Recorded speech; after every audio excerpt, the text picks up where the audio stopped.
ભાવનગરની અંદર 2 દિવસ પહેલા એક ગમખ્વાર અકસ્માત સર્જાયો હતો અને તેમાં લોકો ઈજાગ્રસ્ત થયા હતા। ત્યારબાદ હવે તેમાં મોતની પણ અત્યારે જે ઘટના બની છે તે સમાચાર મળી રહ્યા છે। અકસ્માતમાં એક યુવાન છે તેનું મોત નીપજ્યું છે। કાર ચાલકે ઝડપી કાર ચલાવી અને આ અકસ્માત સર્જ્યો હતો, જેમાં બાઇકને અડફેટે લેતા 2 લોકોને ગંભીર ઈજાઓ પહોંચવા પામી હતી। યુવકને ગંભીર ઈજા થતાની સાથે જ તેને અમદાવાદ હોસ્પિટલે રિફર પણ કરવામાં આવ્યો હતો। જો કે હવે સારવાર દરમિયાન તે યુવકનું મોત નીપજી ચૂક્યું છે।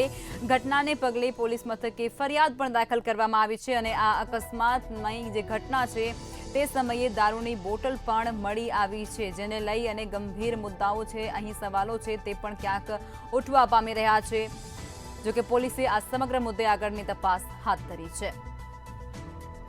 ભાવનગરની અંદર 2 દિવસ પૂર્વે અકસ્માતની ઘટનાને અંજામ મળ્યો હતો અને જેની અંદર કાર ચાલકે ઝડપી કાર ચલાવતાની સાથે જ એક બાઇકને અડફેટે લીધી હતી અને એ બાઇક ઉપર 2 લોકો સવાર હતા, જેમાંથી બંનેને ઈજાઓ પહોંચતાની સાથે તેમને હોસ્પિટલે સારવાર અર્થે લઈ જવામાં આવ્યા હતા। પરંતુ જે વ્યક્તિને ગંભીર ઈજા પહોંચી હતી તેને અમદાવાદ હોસ્પિટલ ખાતે રિફર કરવાની ફરજ પડી હતી અને ત્યારબાદ સારવાર દરમિયાન આ યુવક જે ગંભીર રીતે ઈજાગ્રસ્ત થયો હતો તેનું મોત નીપજ્યું છે।